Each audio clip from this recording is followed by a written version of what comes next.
नमस्कार दोस्तों। आज हम आपको बताएंगे फार्मेसी प्रोफेशन एक ऐसा प्रोफेशन जिसमें हर कोई आना चाहता है। एक मेडिकल प्रोफेशन।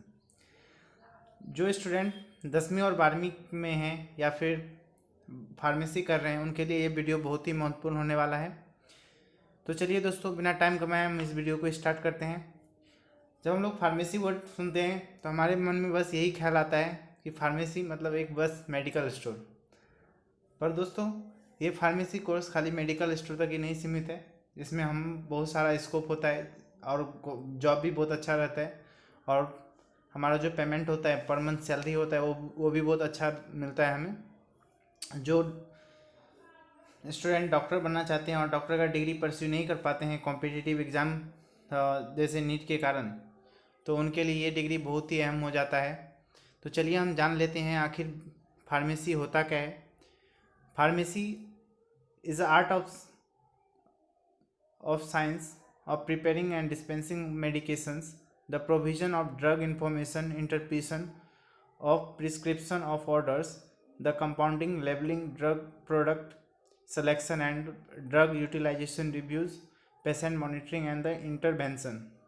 इसका मतलब ये हुआ कि फार्मेसी एक ऐसा ब्रांच है जो डील करता है प्रोडक्शन से लेके मैन्युफैक्चरिंग से लेके सेफ्टी से लेके क्लिनिकल ट्रायल, इस सब के बारे में जो केयर करता है और पेशेंट को जो मेडिसिन डिलीवर करता है और डॉक्टर के प्रिस्क्रिप्शन लेटर पर जो लिखा रहता है वो दवाई उसको डिस्ट्रीब्यूट करता है, उसे हम लोग फार्मासिस्ट कहते हैं।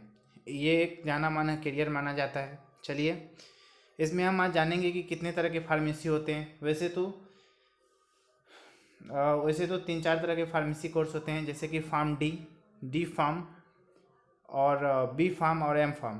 तो हम सबसे पहले जानेंगे कि फार्म डी कितने ईयर का कोर्स होता है। तो चलिए दोस्तों, मैं आपको बताता हूँ। फार्म डी बस 2 ईयर का कोर्स होता है और इसके बाद आप क्या क्या कर सकते हैं आगे। आप तो दो फील्ड में जा सकते हैं।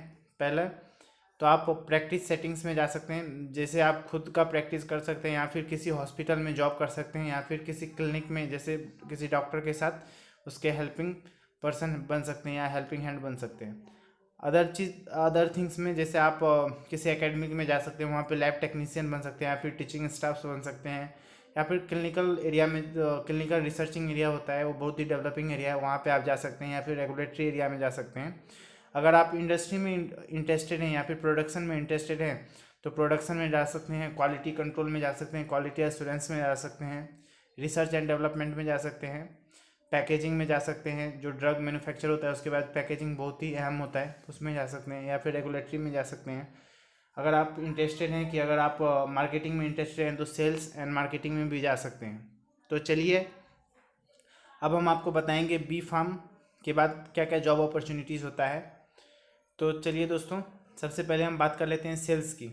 अगर कोई बंदा बी फार्म के बाद एमबीए करना चाहता है या फिर मार्केटिंग लाइन में एमआर बनना चाहता है, मार्केटिंग रिप्रेजेंटेटिव, तो उसमें वो मार्केटिंग में जा सकता है, प्रोडक्ट मैनेजमेंट में जा सकता है, ट्रेनिंग मार्केट में जा सकता है और रिसर्च करने के लिए भी जा सकता है।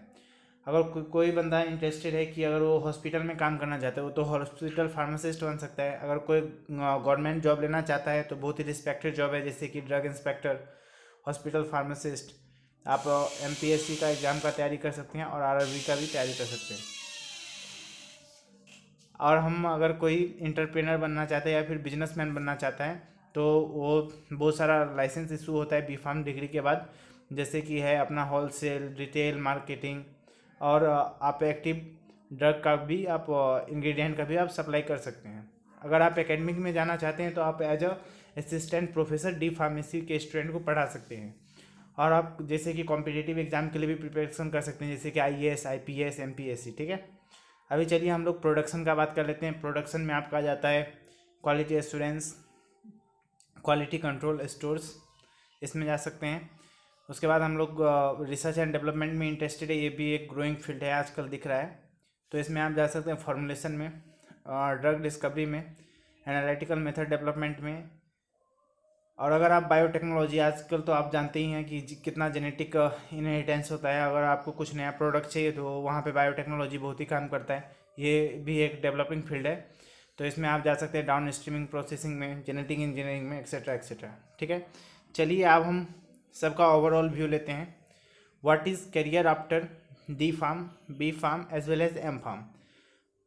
चलिए हम एकेडमिक के बारे में पहले बात कर लेते हैं। तो एकेडमिक में हम तो एक तो टीचिंग में जा सकते हैं, लैब टेक्नीशियन बन सकते हैं और बहुत सारा स्कोप होता है, वहाँ पे हम जा सकते हैं। ठीक है, अभी देखिए मार्केटिंग का हम बात करें तो हम जो मार्केटिंग में एमबीए में इंटरेस्टेड हैं वो मार्केटिंग फील्ड में जा सकते हैं और अच्छा खासा पैसा वहाँ पे कमा सकते हैं। अगर गवर्नमेंट जॉब चाहिए तो गवर्नमेंट जॉब बहुत सारी वैकेंसी निकलती है, जैसे कि आरआरबी में निकलती है और बहुत सारा ये होता है, मिलिट्री में निकलती है, तो वहाँ पे भी आप जाके अपना काम कर सकते हैं। ठीक है, अभी देखिए रेगुलेटरी बॉडीज़, आप जैसा रेगुलेटरी पीसीआई है, pharmacy counselling of India, Maharashtra में अलग है, हर स्टेट का अलग अलग रेगुलेटरी बॉडी रहता है, वहाँ पे भी आप एज ए अथॉरिटी काम कर सकते हैं।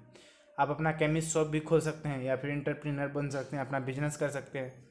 अगर आप एमएस करना चाहते हैं, एमएस बहुत बच्चे जाते हैं एमएस इन टेक्नोलॉजी करने के लिए, तो आप अब्रॉड भी जा सकते हैं। ठीक है, अगर हायर स्टडी करना चाहते हैं तो उसके बाद भी हायर स्टडी आप पीएचडी कर सकते हैं, लाइक दैट। ओके, और हम लोग फॉर्मुलेशन में भी जा सकते हैं। अगर कोई आप अपना कोई इंडस्ट्री डालना चाहते हैं या छोटा सेक्टर पे कुछ इन्वेंट करना चाहते हैं तो आप फॉर्मुलेशन लाइन में जा सकते हैं। क्वालिटी कंट्रोल एश्योरेंस ये भी एक डेवलपिंग फील्ड है। और रिसर्च एंड डेवलपमेंट में भी आप जा सकते हैं। हॉस्पिटल फार्मेसी तो आप एक रिस्पेक्टफुल है ही, और कम्युनिटी फार्मासिस्ट भी बन सकते हैं।